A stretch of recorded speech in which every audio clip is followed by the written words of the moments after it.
we could get the PowerPoint presentation up.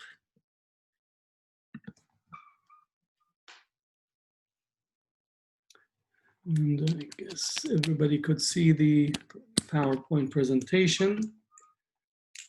I'm gonna put my headphones on so we're able to see what's going on. And I'm gonna put the sound up. And let's take a minute to see. So welcome. So the talk today, it's Palestine, symbolism of the olive tree. And the focus on the olive tree is something that I have had interest on for some time, especially after a piece that came out in the Israeli press that attempted to locate the history of the olive tree and also olive oil as connected to ancient Israeli pottery. So this is a piece says the Al-Badawi olive tree in Beit Lahem, which researchers peg to somewhere between 4,000 and 5,000 years old, is likely the oldest living olive tree in the world. And it says, though the tree is exceedingly old in this ancient region of the Middle East, the practice of squeezing oil from olives is even older. According to new archaeological research, the people were producing olive oil in the region as far back as 8,000 years ago, says the Times of Israel. And what is of interest in here is that the description said the oldest olive tree ever found is 8,000 years, but it's actually said to be in ancient Israeli pottery. Now, anyone that knows, at least even the most ardent Zionist, would not claim that ancient Israel extended to 8,000 years ago. So this is what we call manufactured association, in essence claiming anything pertaining to land of Palestine to be part of ancient Israel, and then the projection that it is part of the continuation of Israel's claim on it today. Now, the largest, oldest olive tree is found in Palestine. Italian experts estimated the age of the tree at 3,000 years old, while the Japanese estimated at about 5,500 years. Abu Ali, who actually owns the tree right now, that he spends the whole day sitting next to the tree, which has become rightly so a destination for foreign and local tourists. So it's a huge tree that is present in Palestine in the area of Bethlehem. So you also have this debate to date this tree. When is this tree, when was planted, and what its history as far as researchers are concerned. Now, the origin of the olive tree, it is native to Asia Minor and spread from Iran, Syria, and Palestine to the rest of the Mediterranean basin some 6,000 years ago. So it is also known to be among the oldest cultivated trees in the world. So there is, again, the evidence is that it originates from the area that we know as the Syrian Fertile Crescent area of Iran as well. And that's where the olive tree originates. And the Phoenicians also spread the olive tree and the olives to the Mediterranean shores and Africa and Southern Europe. Again, the Phoenicians were seafarers, so they were actually engaged in sea trade. So they managed to carry the olive tree with them throughout the shores of the Mediterranean. So now if you go all around the Mediterranean coast, you will find the permanent feature of it is the olive tree. Whether it's in Italy, Greece, Spain, Portugal, Morocco, Tunisia, Algeria, then coming to Libya with very limited, and then Egypt and Palestine. All this constitute the Mediterranean. And then the tree was exported to the New World, arriving in the New World as a result of what's called the Columbian Exchange, where some products from the New World were brought to Europe and other parts of the Mediterranean, and then other products from the Mediterranean mixed into the New World. Includes olives as well as coffee. So coffee right now, when we think of coffee, we think of Colombian coffee or Peru and so on. That coffee actually comes out as a result of trades. Olive have been found in Egyptian tombs from 2000 years BC. And the olive culture was spread to the early Greeks, then Romans, as the Roman extended their control over various parts of the world. I just want to fix one thing that is creating a background noise, so just bear with me for a second. So we will actually be able to. Okay. Go back to presentation, and so as we come back to the PowerPoint presentation, to be able to look at what we're looking at in here, just give me a second.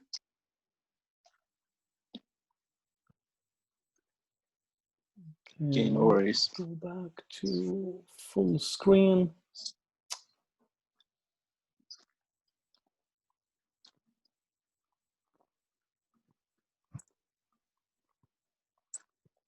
I don't know if you're seeing the screen or not, but we'll take a look and see what is happening in here. Okay, here we go. So back to the origins of the olive tree. So olive have been found in Egypt tombs around 2000 years BC.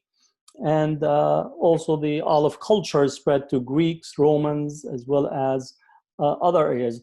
Olive has always been also associated with being treated as a medicine, and so much so that even culturally today, in many parts of the world, for any ailment you have, it just recommends some olives, both as a form of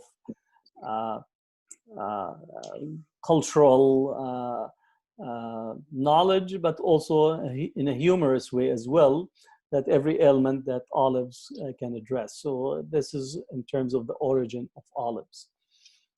I want to just take a minute to focus a little bit on how to view Palestine history, because we are constantly engaged in the problematizing and contending with Zionist claims relative to history. It's not only that you have an erasure of Palestinian history and the erasure of Palestine as an actual land and country and people, but also the claims of history that often is put forth.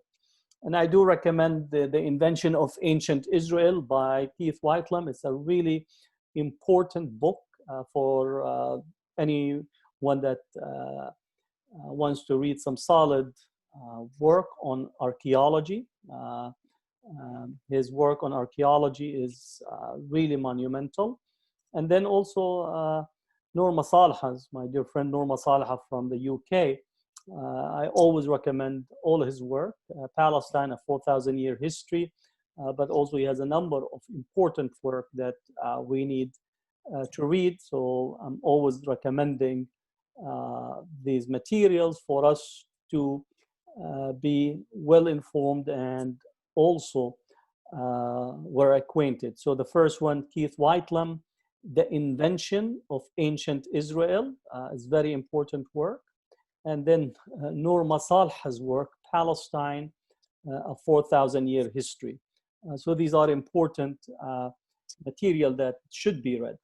So how we view history, again, Palestine's history, the Canaanites are the earliest inhabitants of the land. And therefore, when we actually look at archaeology, much of archaeology of Palestine points to the Canaanites. Wherever you dig an archaeological dig, a Canaanite actually comes out, whether it's pottery, settlements, and so on. Then you contend with the biblical narratives and religion. And this is often where we get a large number of people that confuse or at least use biblical narrative as a way to narrate Palestine as a history. And that's fraught with many problematics to separate between theology and belief versus history and the events that are narrated there.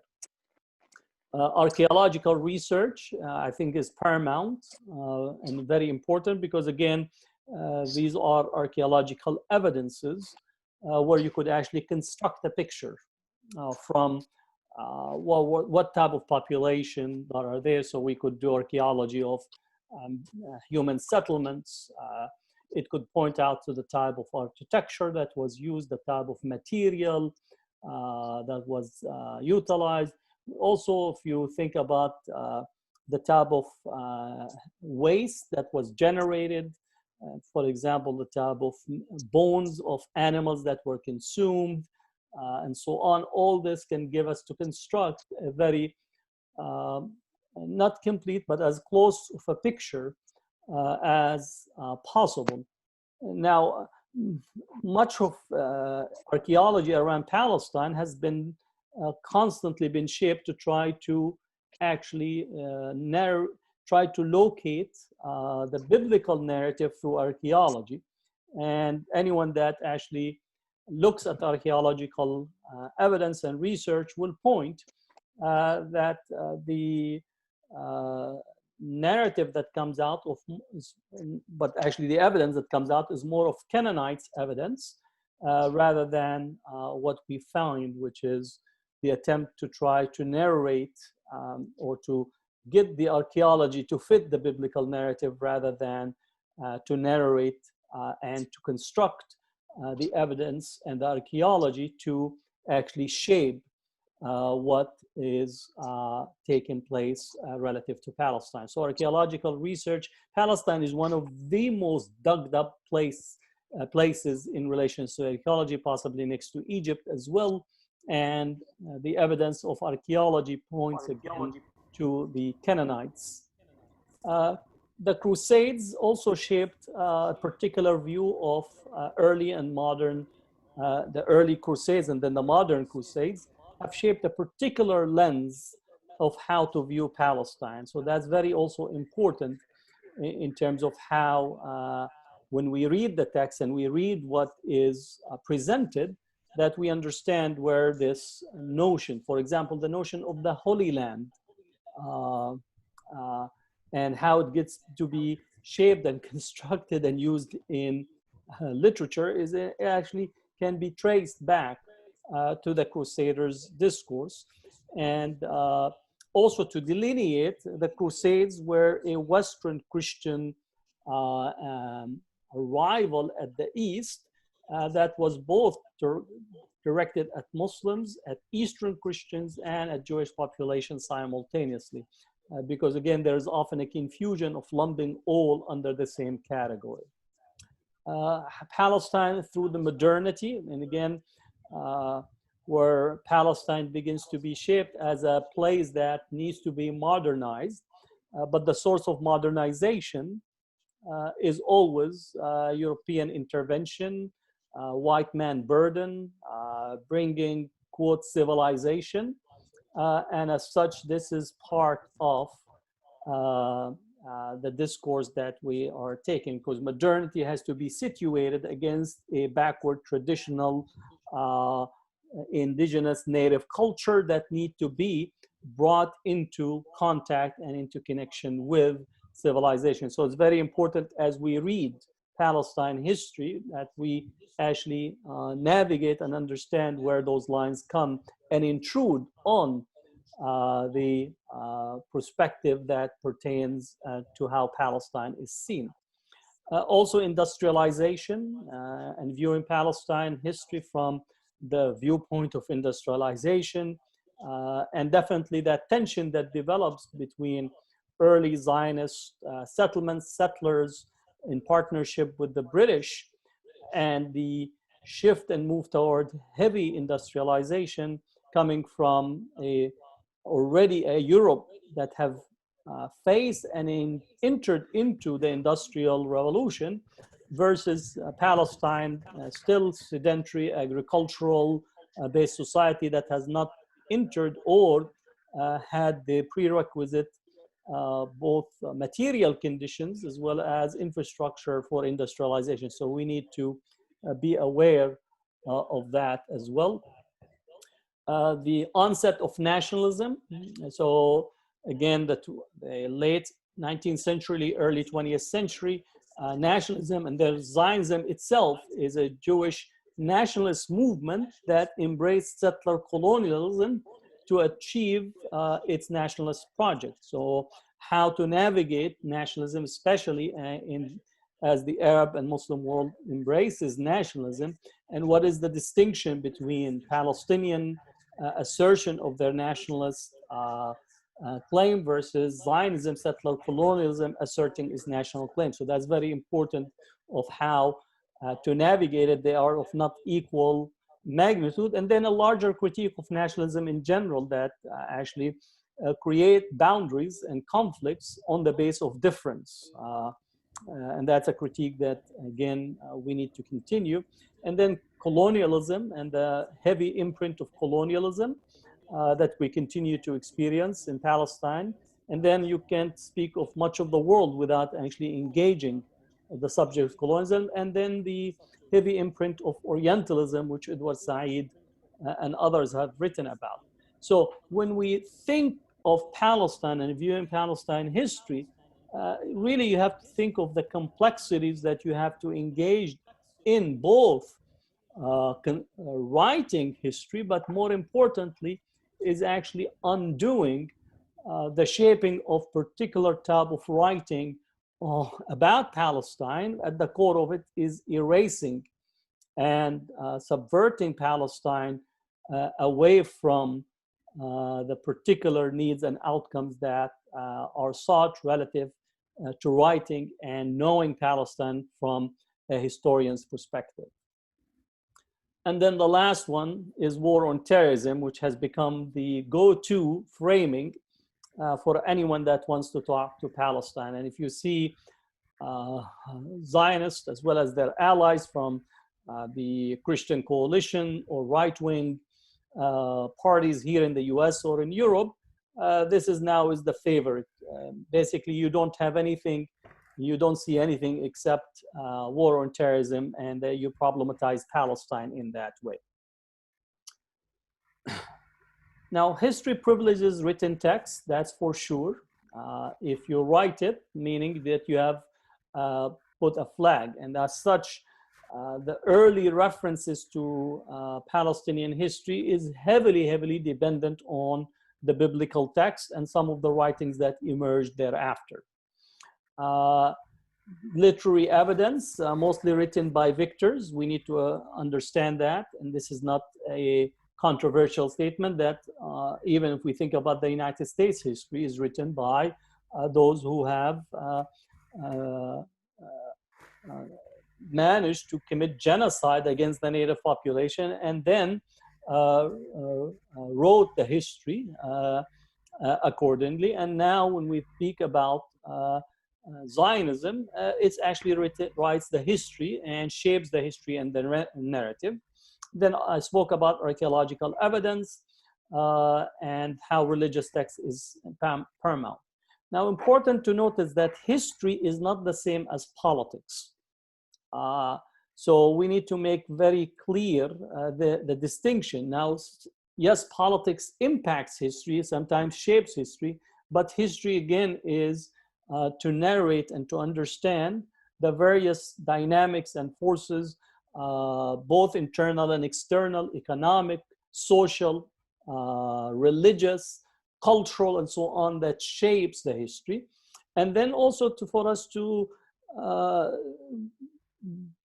at least counter the tendency that we often narrate history of events and leaders and try to say, or at least project, that this is the same as history of a land and its people. These are not the same. It's very important. Palestine, events and leaders that ruled over Palestine are as diverse as you can get, from the Romans to the Greeks to the Persians to the Egyptians to the Arabs to the Mamluks to the Ottomans to the British to the Zionists. These are events and leaders, but it's not the history of the land nor the history of its people. These are events that unfolded and leaders that wanted to make their mark using Palestine as a tapestry to do so. But the history of the land and its people, it has to be understood to be distinct, while at the same time including those that have emerged and arrived at Palestine at a certain point as such. So that's a very also important distinction relative to history. Now, the Kibera Cave is located in Palestine. Kibera Cave is the home to one of the most important Neanderthal fossil discoveries that has ever been made. Now, all of this changed in 1983 when, quote, Moshe, which was what the Israelis called after discovering this, who dates back to 60,000 years ago. The skeleton is missing the head as well as the majority of the lower limbs. It's by far the most complete Neanderthal skeleton found to date and contains the first complete set of Neanderthal ribs, vertebrae, as well as a completely intact pelvis. Now, this was celebrated as the origin, or at least making it connection to Israel, but this is actually point to the presence of human beings, whether they call themselves Canaanites or it's really not the point in here, but that this area has been inhabited for the longest period of time, and we have from the Neanderthal period this skeleton. What is known about the Palestine area has been inhabited from the Stone Age period, earliest agricultural settlements. We have the domestication of animals, early development of city, or what passes as a city in the ancient period. Also evidence that they have managed to store food, storing food and having food that could be stored for a future use. Also documented religious activities or belief in some type of deity. And then the city of Jericho, city of Ariha. It's maybe the oldest continuously inhabited city in the world. So again, predating any this aspect of presence of any other outside group arriving to Palestine. The Canaanites, or Canaan, is also one of the oldest recorded populations with a particular collective identity in here, the Canaanites. Excavation from archaeology have revealed that a settled community and agricultural way of life existed at the site of Jericho by 11,000 to 8,000 BC. And again, I recommend the works and the writing of Professor Keith Whitelam. His work is important. The first book I recommended from him, The Invention of Ancient Israel. He has another book, The Rhythms of Time.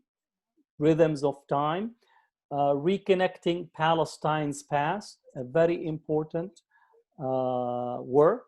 And then the third by him, Holy Land as a Homeland. So Keith is really a very careful, systematic archaeologist and constructing history through archaeology. So these are three important works from Keith that should be added to the library of anyone that works or writes or reads and organizes relative to Palestine. So the invention of ancient Israel, Rhythms of Time, and Holy Land as a Homeland. These should be read and engaged with relative to the ancient period or the pre-recorded period of Palestine. We also know from Keith's work, more widespread settlement in fixed towns and villages appears to not occurred until the Neolithic period, which is 7,000 to 4,000 BC. And the following period, 4,000 to 3,000 BC, was characterized by the use of pottery and copper and by houses of uncut stones with walls of mud and brick. So again, looking at the type of building and the type of houses, the types of home, and what are people using at the time. So again, this is what archaeological evidence points to Palestine.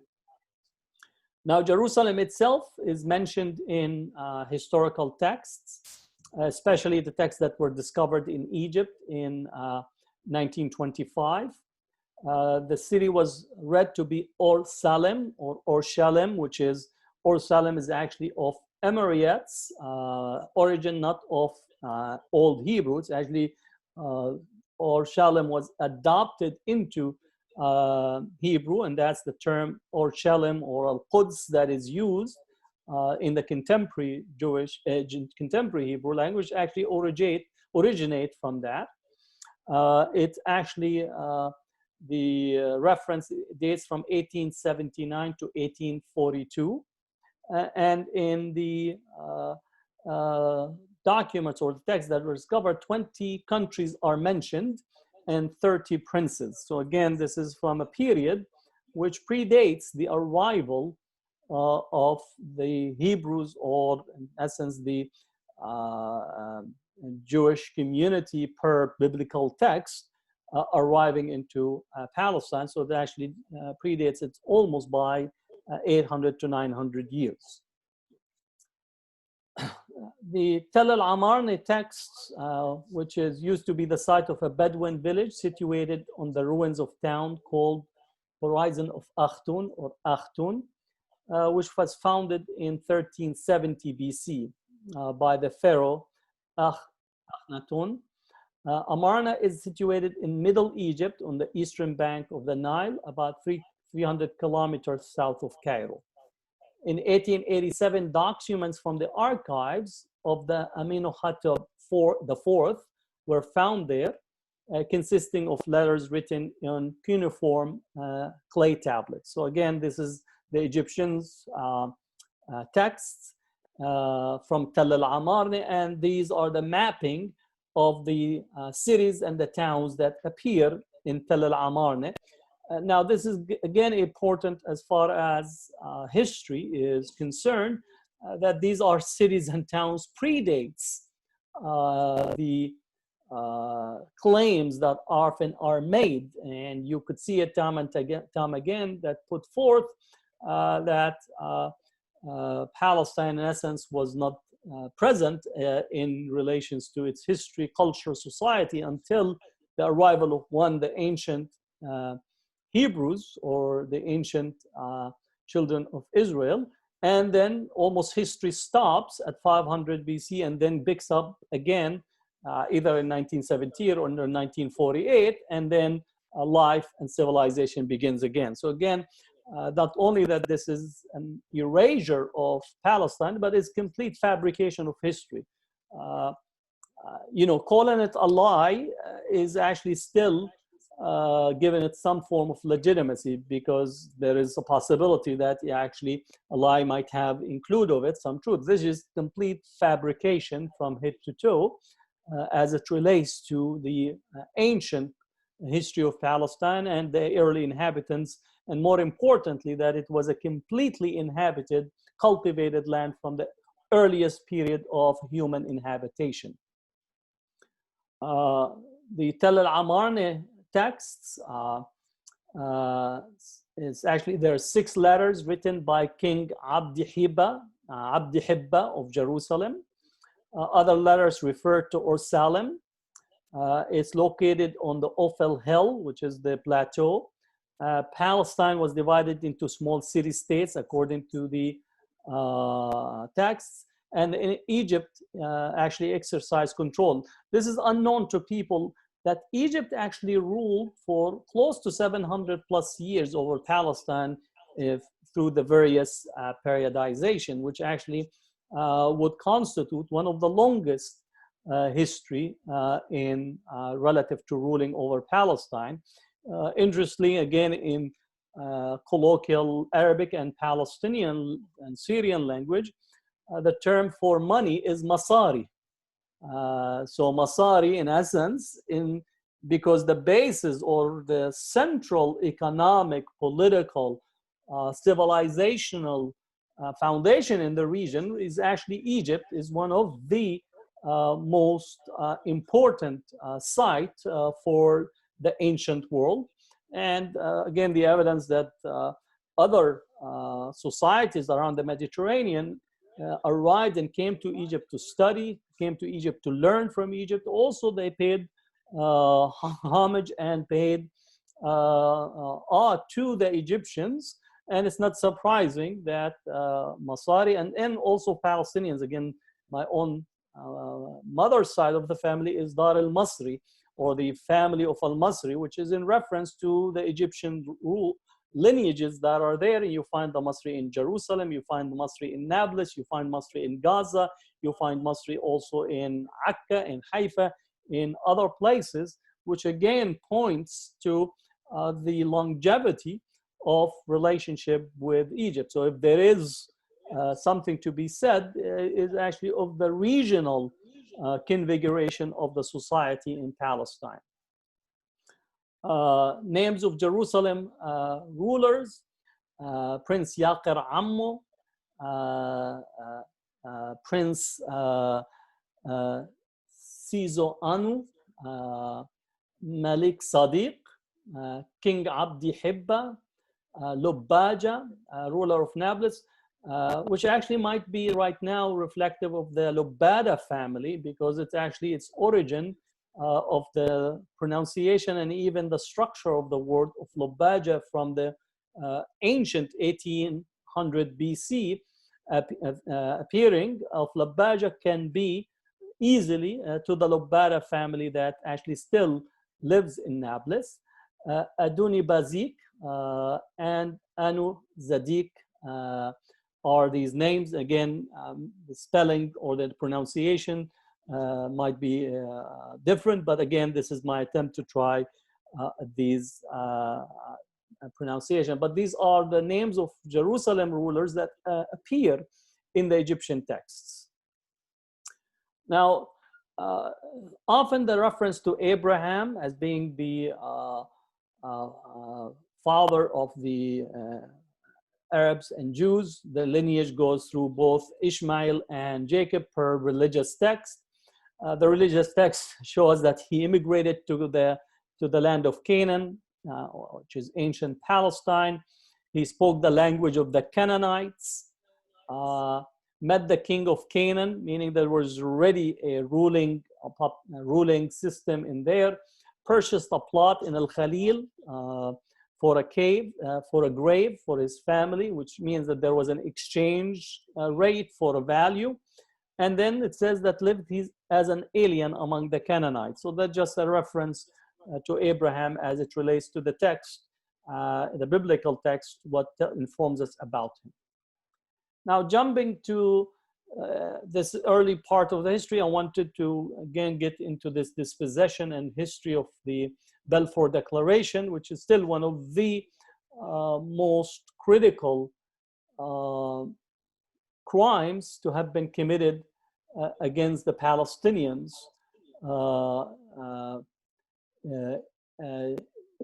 by granting and setting Palestine as a homeland for the Jewish population and basically erasing the Palestinians. So we still have to actually lay blame on the British issuing of the Balfour Declaration and the Zionists partnering with Great Britain and embarking on a settler colonial project that we are still living its consequences.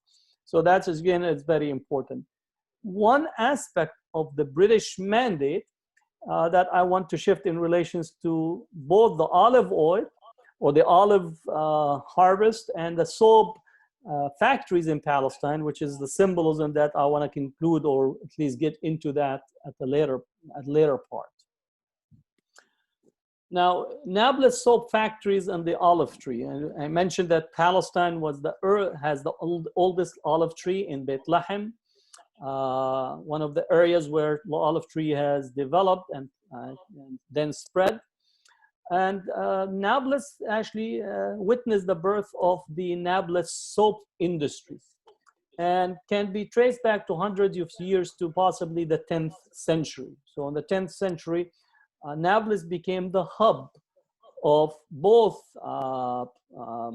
processing as well as engaging in the agricultural moving agricultural products through the city. Most factories are located in the old city. So if you go to the old city in Nablus, there were a large number of soap factories. At the outset of the 19th century was the home for more than 30 soap factories. Most of them are still functioning to one level or the other at that point. So the 19th century, actually, the soap factory was paramount. The soap factory was a symbol of industrial and social enterprise. It was also an indicator of wealth and influence. So again, that because the soap factories were one of the status symbols as it relates to being in the upper echelon of the Nablus society. The soap made from pure olive oil, water, and elm ashes, as well as plaster, obtained mainly from the local groves. So thinking about the Palestinian Nablus soap, it was predominantly organic, if we use the term organic, and that's how it actually was set up.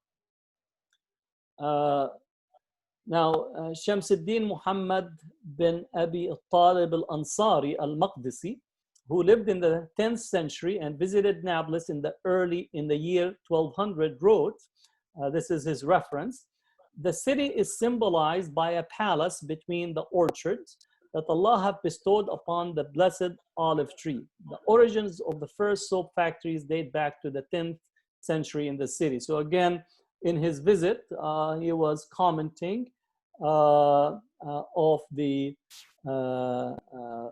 soap and the soap factories, and then he said that it used to be produced in this city and it was carried to various parts of the world.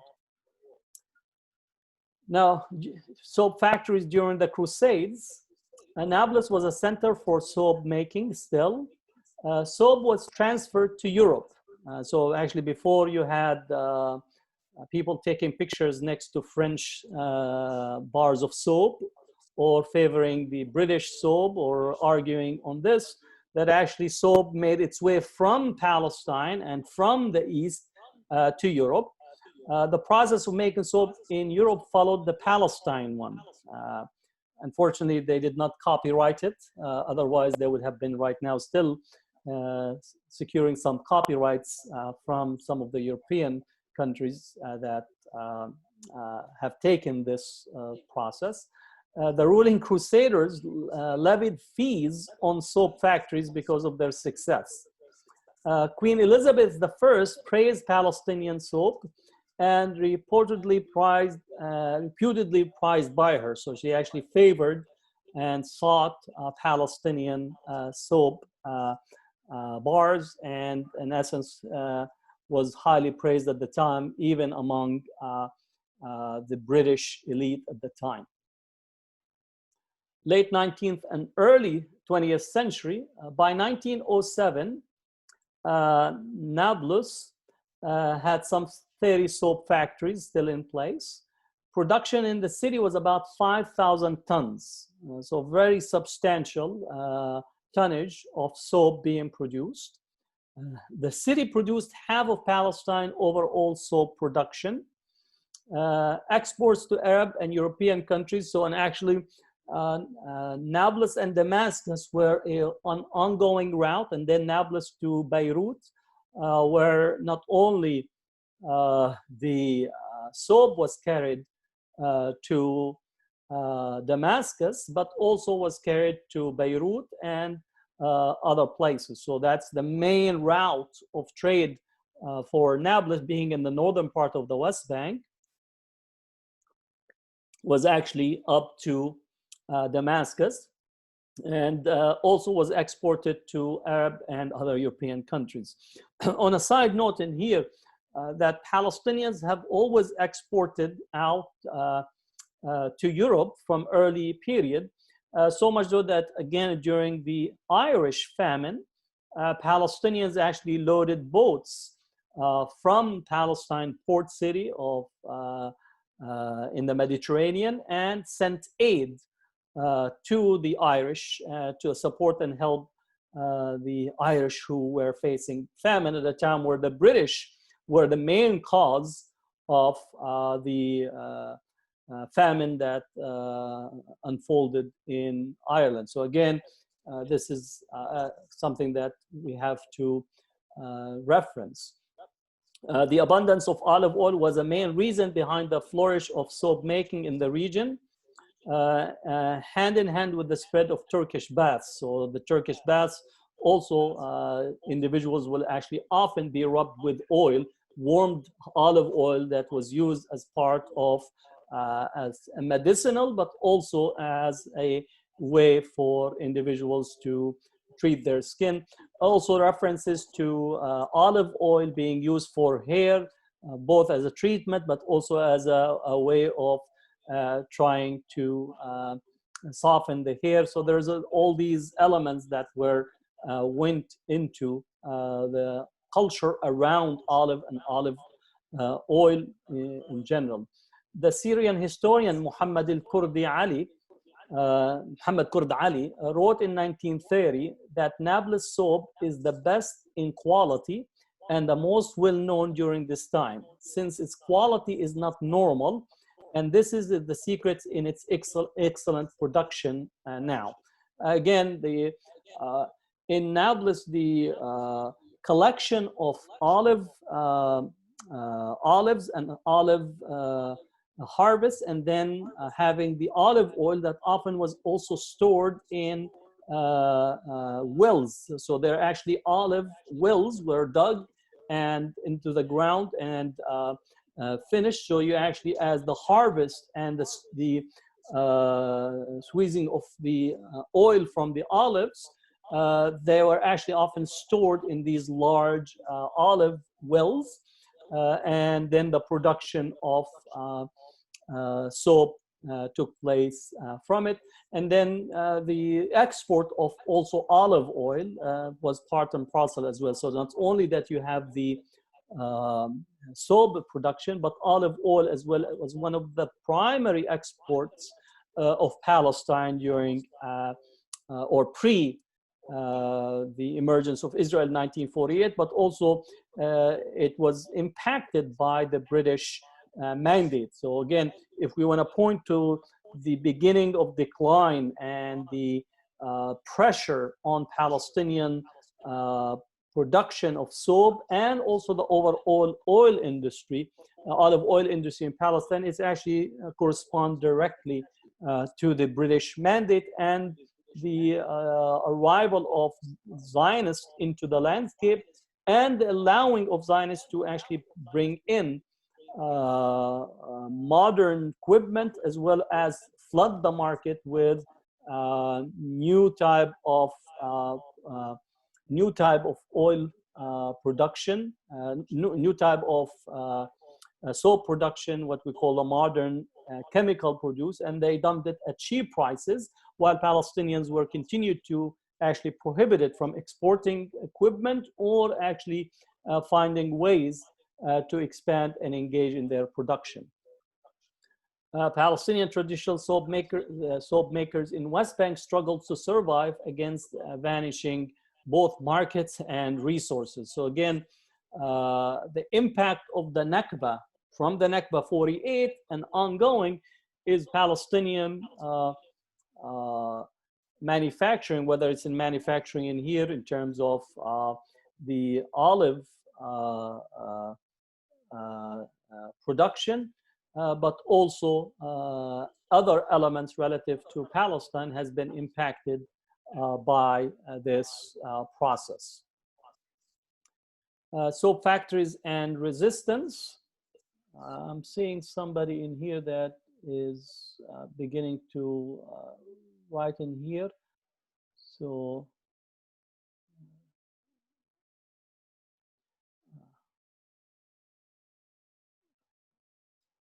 soap factories and resistance. In 1980, the handicraft of soap making was active with 40 factories, but now in 2018, only 2 are operational.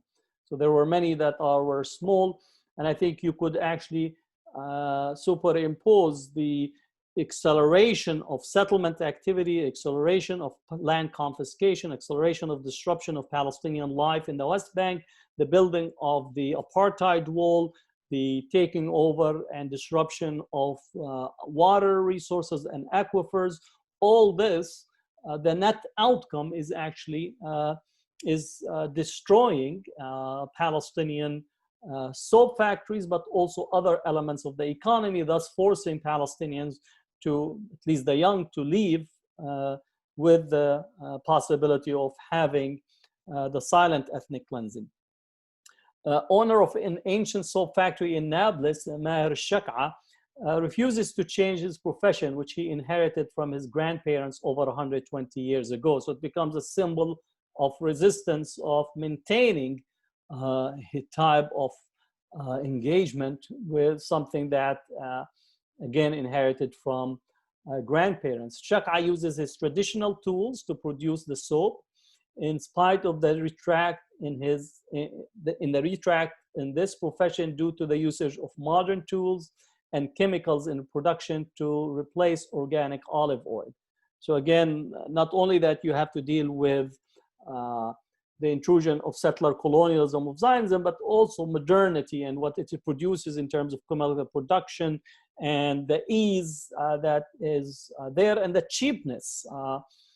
Is very cheap to actually to produce products, chemical products that not only have consequences, but in essence, it's really toxic, but nobody actually pays attention to it. So in essence, the whole movement toward organic, you could say that Palestinians been organic all their life, and modernity and corporate structures, Zionism, and with all its Palestinian partners, where they're actually, we have to speak about Palestinian partners in the form of the Palestinian Authority and Palestinian elite, that they think that progress passes through Tel Aviv and engagement with Zionism, that are actually at the core, it undo the history, tradition, legacy, and continuity of Palestinian society that is one of the oldest in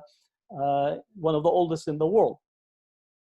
Shak'a explained, in terms of his profession, is no longer feasible as a business, but we maintain it because of its history and heritage that was passed down to us from our grandparents, and we won't change the original way it is made. Shak'a and his team will use every component in the historic way of soap production, except for the gasoline that is replaced with diesel due to its scarcity. So again, they try to maintain the same old fashioned way, And again, for people who want to access this, they should actually try to support some of the Palestinian soap factories. If you are able to order it online, I'll try to see if I'm able to find location, but there are some places where you could actually get this.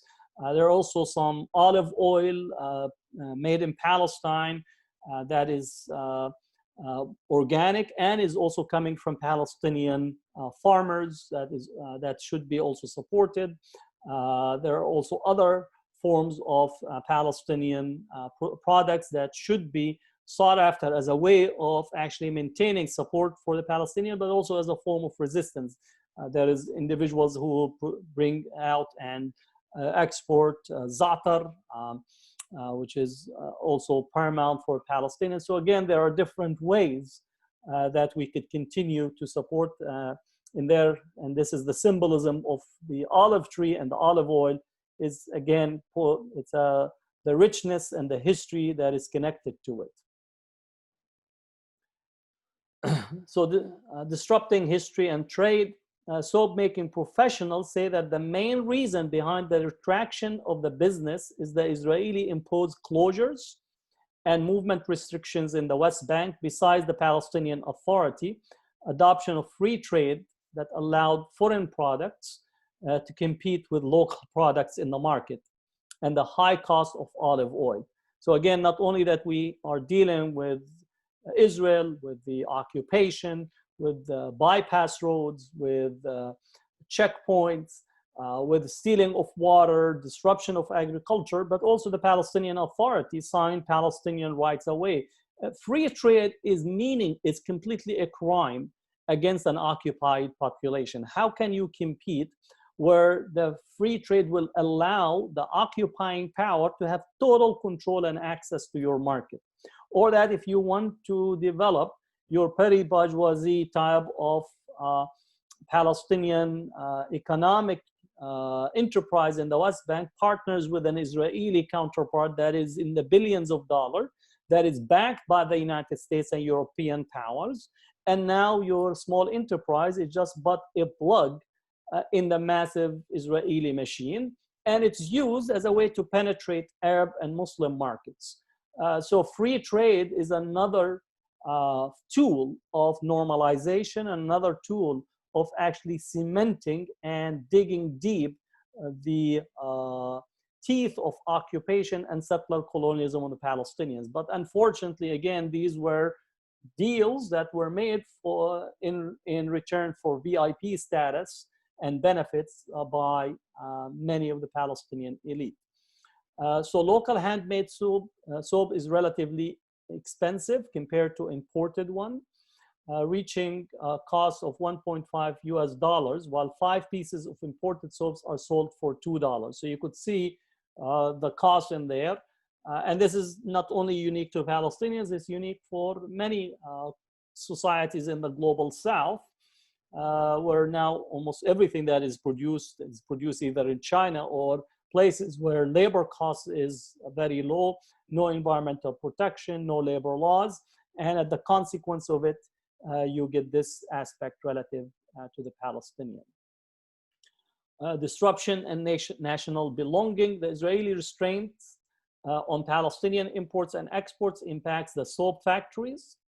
Nablus soap factories shut down due to their inability to compete with the imported soaps, because again, you're bringing massive amount and you dump it onto the Palestinian market.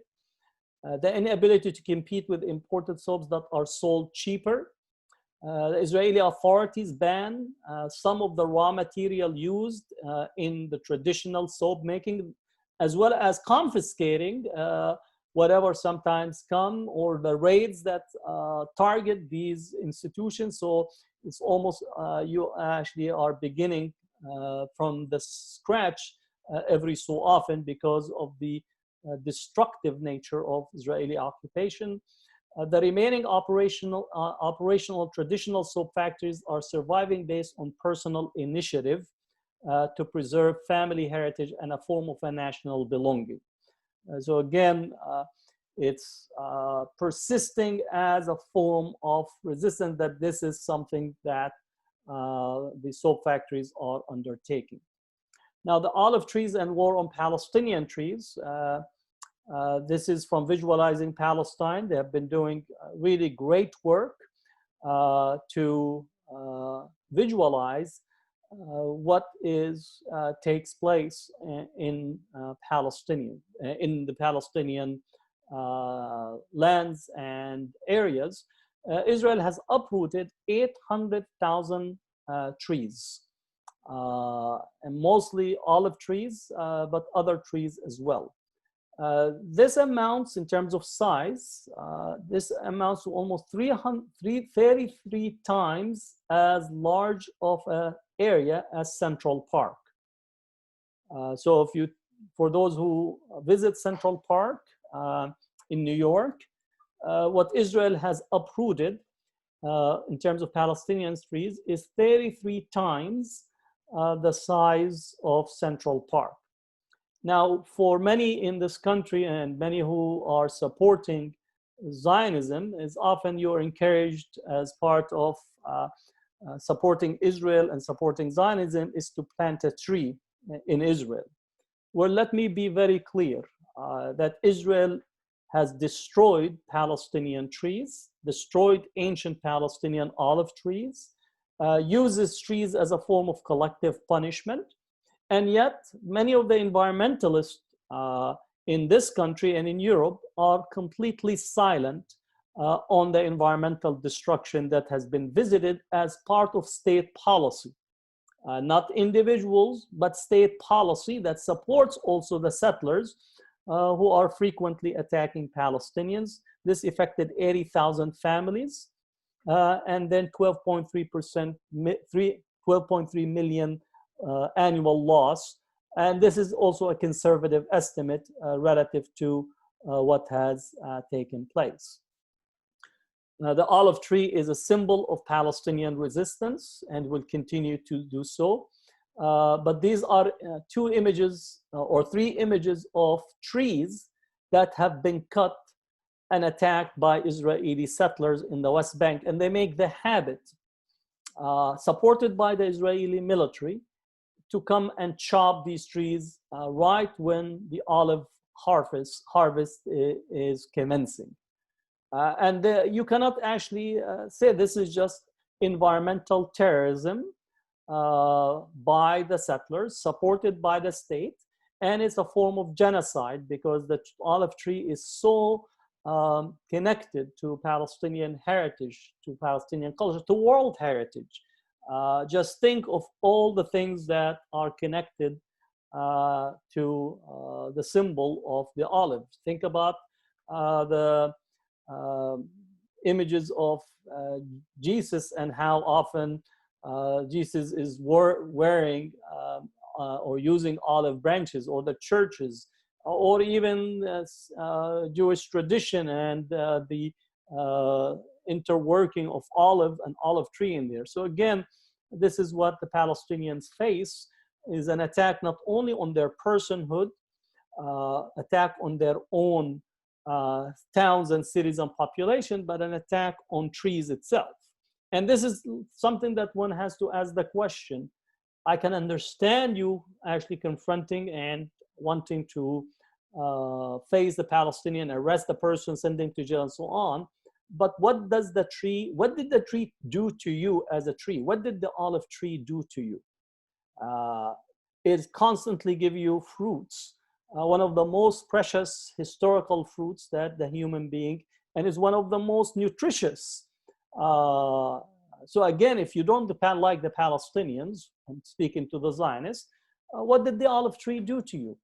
Why would you come and chop such a tree? And what type of moral, ethical person would do this? And then for the environmental movement, for the Sierra Club, for all of the environmentalists, both in Berkeley and different parts in the US and Europe, why is the silence? Or is the Palestinian tree is actually a different tree? Should the Palestinian trees be subject to the war on terrorism, and therefore it is to be punished because it's actually providing nutrition and support to Palestinians who are collectively often are accused of such terrorist activities. So again, this is a question that is to be asked, and for us to continue to actually understand what is being contemplated in here vis-a-vis Palestine. So again, this for me is an item that that has to be challenged, and there are no discussions, references, or engagement, especially in the United States, where we actually constantly are providing foreign aid to Israel. You wouldn't find anyone raising the issue of the environment. Again, I know that people don't want to raise the issue of the Palestinians themselves. That's too challenging. It maybe jeopardize your political standing. But how about the trees? How about, human rights for olive trees? Maybe that will appeal to someone that maybe wants to open a small olive oil concession in one of the neighborhoods. Again, I'm being facetious, but this is the absurdity as well as the complete criminality that is targeting and directed at the Palestinians. Also to think about the road system and how the road system that is there, that's set up in the West Bank, we have a segregated road system where color dictates, color of your license plate, car license plate dictates which road you could pass on and which road you can't. In the United States, we speak about the separate but equal.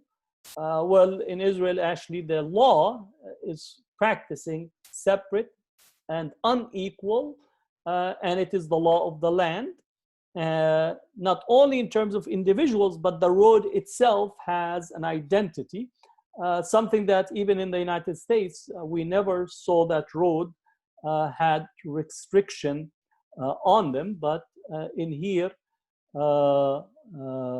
we see this segregation. Now, all of the land that was taken to build these roads were taken from Palestinians, which also engaged in destruction of trees. The wall, this is again visualizing the wall from 2002 all the way to 2013. Now it's been complete, about 440 kilometers. And again, this the apartheid wall, all the footprint for building the wall was Palestinian lands that was confiscated, and also about 100 yards on each. So this is like the size of a football field on the footprint of the wall, that all the land and property was taken from Palestinians, with trees being cut on both sides. Administrative detention, again, speaking about all the things that Palestinians face, the various controlling mechanisms that controls everything about your movement. You're subject to administrative detention, but you're also subject to a variety of controls in there. You are not charged because you're subject to administrative. There's no charge, so you don't know why you are there. Your detention can be extended. All these are elements that also causes Palestinian livelihood to be one of the most abnormal status that an individual can be. Bishop Desmond Tutu actually said that he lived under apartheid and understood what apartheid, but when he visited Palestine, he said it is nothing comparable to what we have experienced under apartheid. And the kicker again is the US provide the foreign aid and the support, provides the support and protection for Israel for all its activities. Not enough water. We spoke about the collapse of the agricultural sector and also the challenge to the olive oil production relative to trees, but it's also is connected to stealing Palestinian water. There's not enough water in the West Bank because the water has been siphoned and taken by the settlers and the settlement. You could see the difference of usage of water between a Palestinian and the Israeli settlers. And what add insult to this injury is that Palestinian would actually use 70 gallons per day, while an Israeli uses about 300. So it's almost 4.5 to 5 times as much as the Palestinians. More insulting is that the Israeli companies actually take the water and sell it back to the Palestinians. So Palestinians actually have to buy their own water that was stolen from them, from the Israeli company that was given the contract by the Israeli government. You talk about a different layer of settler colonialism, of pillaging and outright thievery, is stealing your own water and then selling it to you and restricting your ability to dig water wells in your own backyard.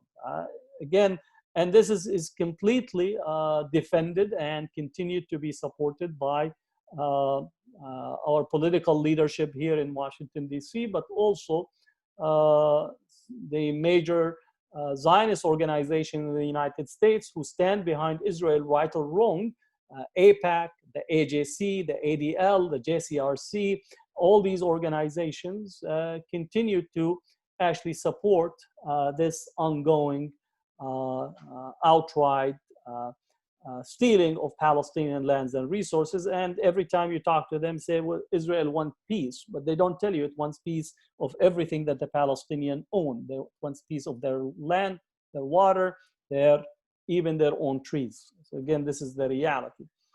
Gaza's water is confined and contaminated because, again, for the long period of siphoning Palestinian water from Gaza's aquifers into the settlements that existed, but also into Israel mainland, that the seawater have seeped in. So that's another dilemma that Palestinians have faced relative to Gaza in relations to the water. The policy of displacement, which is, again, home demolition. And just recently, Israel have announced that it has in the process of demolishing almost 200 new homes in the area around Jerusalem. So home demolition is to actually, it's a policy that is to force the Palestinians out and continue to expand Israel's footprint. And we are hearing again that Netanyahu and his supporters, both in Israel and in the US, as well as in the Arab world, are moving toward the annexation of the West Bank. But the annexation has been going on much longer than just it's just creating facts on the ground and incorporating these facts on the ground into Israel proper. And this footprint has expanded Jerusalem into 3 folds, what it used to be, and incorporating that into Israel. And now the annexation of the Golan Heights that has took place after 67, and now the United States recognized it. So this is a systematic process. If you understand we're dealing with settler colonialism, then you understand the process of what is taking place.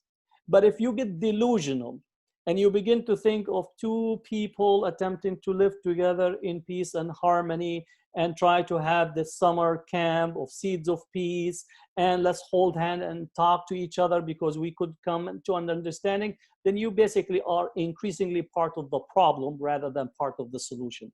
The first step is to recognize that we're dealing with settler colonialism. End of story. Then we could speak about what are the features of settler colonialism. Manifest destiny. So we again, Zionism uses manifest destiny. It's its own version, manifest destiny. Uses civilizational discourse, that they're civilized, coming to teach and put civilization into the barbaric barbarian Arabs. So the same language is there. That we made the desert bloom. Again, this notion that modernity, civilization, know-how actually is the basis of it. Then unrestrained violence, which is again for genocide. What the settler colonialism does is genocide and continue to engage, whether it's in the Americas or what the Palestinians are facing. It doesn't have to be exactly like the genocide of the native population in America. You could have differentiated, but it's genocide nonetheless. So we need to understand this. Then you're using technology, weaponry, and so on as a testing on the indigenous population. Palestinians are essentially used as the testing lab for settler colonial violence. So there is no magic. You know, some people, you talk to them, especially the Zionist smart Alex type, it's complicated. There is nothing complicated about, you know, nuclear physics is complicated. For me, differential equation and calculus is a little bit complicated. You need to sit down, but there is nothing complicated about settler colonialism. But as such, it's obfuscating. And then those who don't want to really deal with the issues because of political interest, political alliance. They want to be in what you call polite company. They're upwardly mobile. They want to situate themselves in the social political landscape, or they're part of the evangelical Christian right, millenarian. They were waiting for the return of Jesus. So there are many reasons to obfuscate what is taking place, but obfuscating settler colonialism should not be complicated. It's actually one of the almost straight lines analysis that you need to understand relative to what the Palestinians are facing. Okay, the placement, the forced exile of Palestinians, and we could continue to see the disappearing Palestinians and the forced exile that begins in before 48, actually.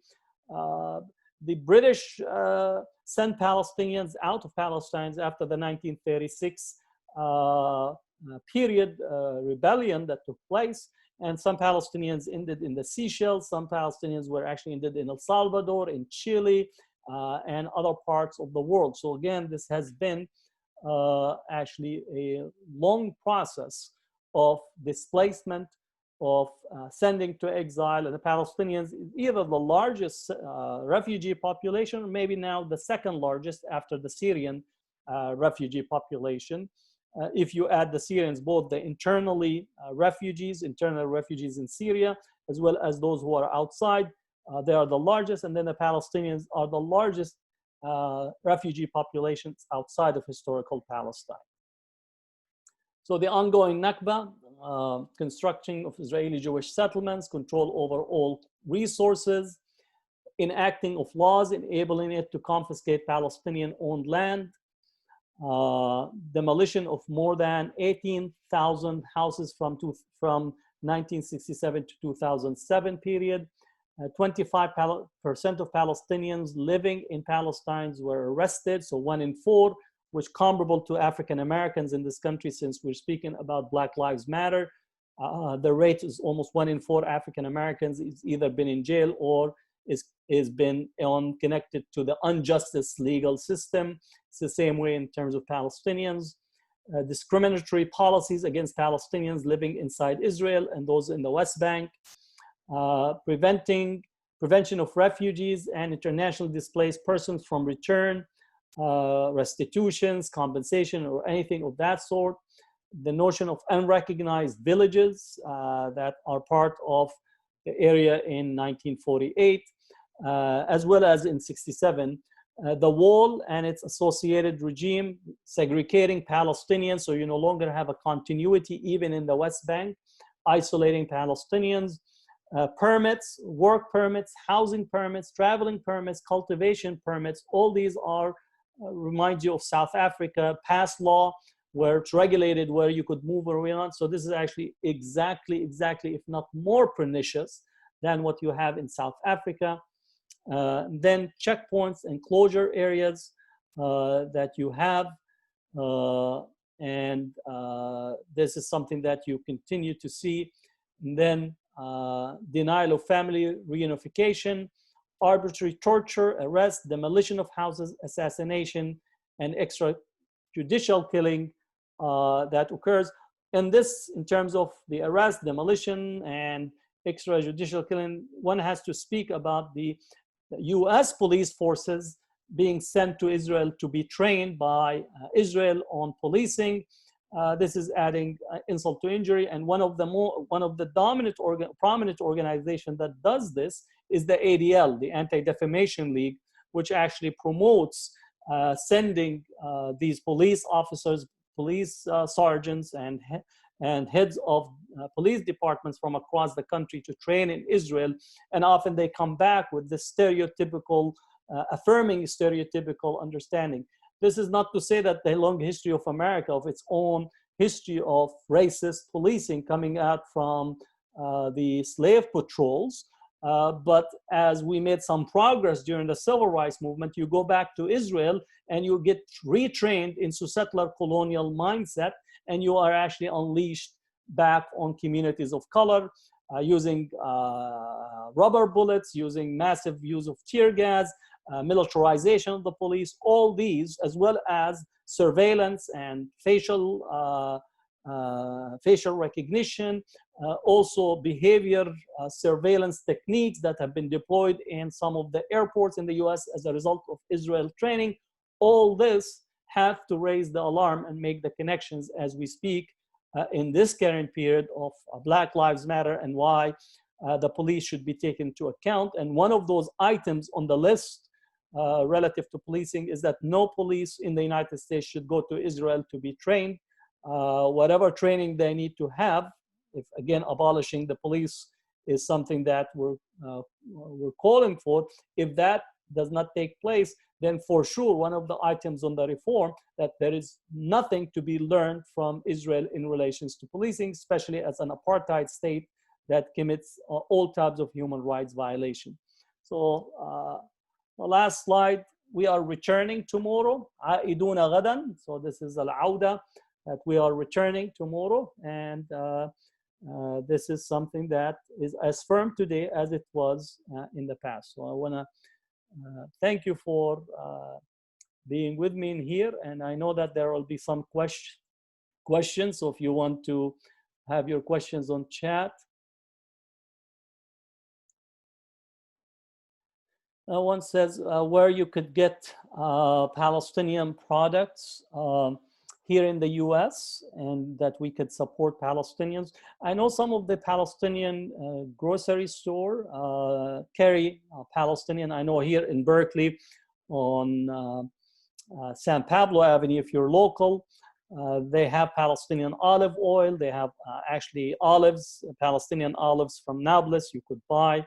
And there, I know that there is Al-Ard, and I'll see if I could locate this, which you could order olive oil bottles that you could have. Also, I know that the International Solidarity Movement, they actually bring in olive oil in bulk, and they bottle it themselves, and then they distribute it as a way of supporting solidarity with Palestinians. Also, I think our partners from the Christian community, right now the name is escaping, but I'll get them. They also have a whole network of supporting local farmers in Palestine and get their products in here. I think it's the voice of the solidarity of the Christian community in Palestine. And I'll see if I could locate that information, and maybe I'll share it on my Facebook for people to see what area they could actually seek. If there's any question,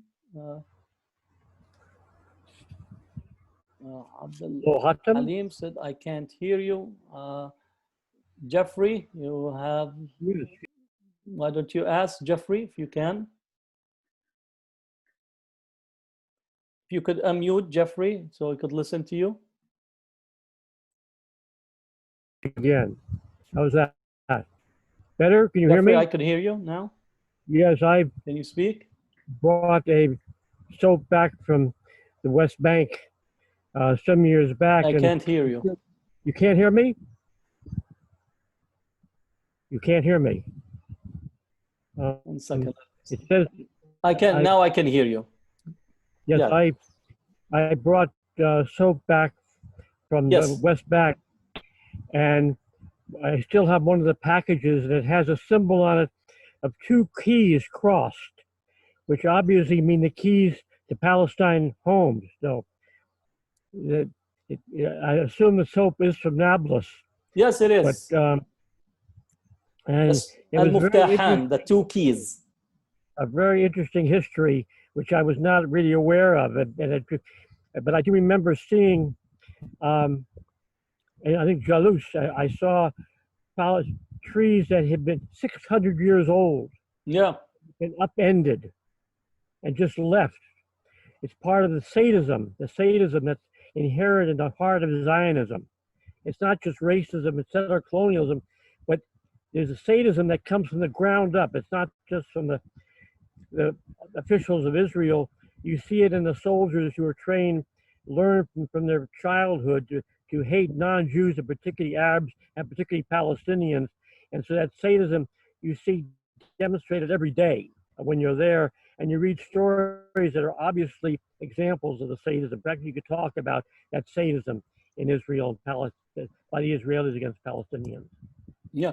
One thing actually which was documented is the following, that what we actually find is that Israel have actually stolen trees. Literally, they uprooted trees from Palestinian lands in the West Bank, olive trees in particular, and then they sold them in Tel Aviv, which is again documented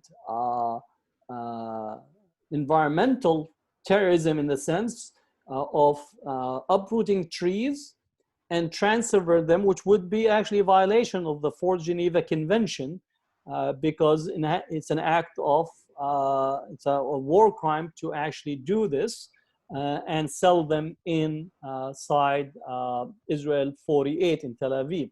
And so the process of really targeting and systematically undoing Palestinian society by targeting their land, targeting their society, targeting their economy, targeting their movement, and trying to completely make it impossible for them to exist is something that we are seeing almost on a daily basis.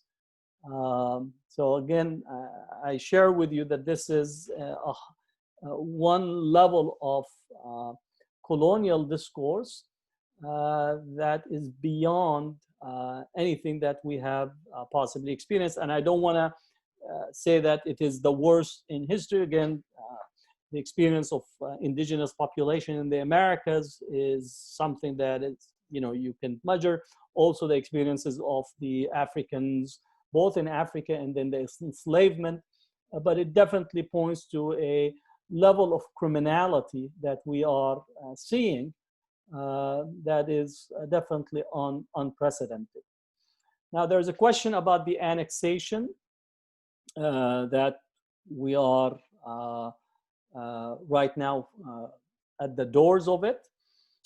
I think in here, Israel, especially Netanyahu, is motivated from a number of what you call perspective to look at it. One is that he's facing a very serious legal charges of corruption inside Israel's legal system. And he's been able to push and fight his way to delay, to maybe divert the attention, and in essence to prevent the possibility of his case seeing itself through and him being charged. So there is that one part. The second is that he also seeing that his political status within the Israeli political landscape was subject to increasing challenge from within the same landscape. To think of right and left the political right, the political left in Israel really does not exist. It's been between the far right that jumped over the cliff and the far right that is waiting and thinking, no, no, no, we could wait. So the range of debate really is very, very narrow. But nevertheless, is that his political fortunes are not as promising as they could be. So that's another element of Netanyahu's thinking. The third is that also Netanyahu is thinking that all the ducks are lining up for him simultaneously. The Arab duck is lining up, meaning that he is in a very strong position with the Gulf states. Saudi Arabia consider Israel as a major ally. United Arab Emirates consider Israel as a major ally. Egypt consider Israel as a major ally. And the preoccupation in the region is to actually face the regional conflict with Iran, as well as the alliance or possible access between Turkey, Tunisia, Qatar, and that is the preoccupation. So in a Arab or Arab-Muslim conflict, Israel is the determining, balancing piece that would actually support and brings Israel's strength to the consolidated conflict in the region. So that is there. So Netanyahu is calculated that there is no counter pressure. If anything, they're all lining up to outdo each other of what they could do to actually sign on the dotted line. The other element is the global landscape. The United States have Donald Trump, who is beholden to Sheldon Adelson, who is the major backer financially, as well as the major persona demanding the United States and Trump fulfill his promises to Israel and to also to the Zionist movement in the United States. And that was the reward that Trump offered in moving the embassy to Jerusalem from Tel Aviv, accepting the annexation of the Golan Heights, and also noting that the United States will not oppose, if not support, the annexation of other parts of the West Bank, and thinking of who are the set of personalities that are in the United States, from Trump to Pence, who's beholden to the evangelical Christian right, and basically you have a whole configuration in the United States, including on the Democratic side. So even the Democrats might raise some voice here and there, maybe to the exception, maybe Bernie Sanders and a couple of others, but the Democratic establishment is differing only at the margins. And their response is that it disrupts the peace process. And again, I'm trying to look, the peace process have been buried 6 feet under, and it's been in the grave for the past 20 years. Netanyahu himself have buried it many times over. And then you look at the European landscape as well, and you're not going to get much resistance from the British. You're not going to get much resistance from the French, even though they're raising their voices. Germany are saying, oh, we're warning you, but it's an empty warning, considering that the German government have opposed taking Israel to taking Israel to the International Criminal Court, and actually filed a brief opposing Palestinians taking Israel to the International Criminal Court. And then Eastern Europe is basically have embraced Zionism and embraced Israel to the hilt. This leaves us to other international actors, China and India or Russia, I would not expect anything coming from China. China is striking its own deals with Israel. It wants to achieve and have access to missile technology, to advanced computer technology, and as such, will not actually do anything to alter and to maybe oppose what is taking place. They might give a nice speech in the United Nations on self-determination and the two-state solution and so on, but don't expect much. So what I see is that the Israeli government is going to push with annexation. The more important question is, what is the Palestinian response? And in particular, what the Palestinian Authority's response. And for this, I'm not holding my breath because the Palestinian Authority is a paid employee that is functioning to protect the Israeli settlement, settlers, and the Israeli government, which calls for us Palestinians, both inside Palestine and outside, to begin to think about the steps that we need to put in place to reclaim and to reassert our rights to self-determination, our right to land, and our right to Palestine. And I think that is the most important step that is meaningful, that is critical, that is needed. Israel is going to do what it will do. It will be supported by the cast of characters, both right-wing, center, and left in the world.